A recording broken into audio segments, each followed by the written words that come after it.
നമ്മുടെ ബ്രെയിനിന് പുതുമ വേണം. അതൊരു ബയാസ്, കോഗ്നിറ്റീവ് ബയാസ് എന്ന് പറയും.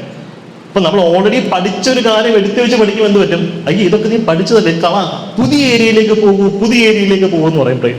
അപ്പൊ നമ്മൾ വെറൈറ്റിക്ക് വേണ്ടി പുതിയ ഏരിയയിലേക്ക് പോകും. അപ്പം പണ്ട് പഠിച്ച പഴയ ഏരിയ മറന്നുപോകും. പലരും പറയാറുണ്ട് ബ്ലാക്ക് ഹോൾ പോലെയാണ് എൻ്റെ മനസ്സ്. പഠിക്കുന്നില്ല, അങ്ങോട്ട് പോകുന്നുണ്ടൊന്നും പുറത്തേക്ക് വരുന്നില്ല. എല്ലാം പഠിക്കുന്നുണ്ട്, കഷ്ടപ്പെട്ട് പഠിക്കുന്നുണ്ട്, സ്വന്തം പുറത്തേക്ക് വരുന്നില്ല. പ്രോപ്പറായി റിവിഷൻ നടത്തിയെങ്കിൽ മാത്രമേ നമുക്ക് ഔട്ട്പുട്ട് കിട്ടത്തുള്ളൂ.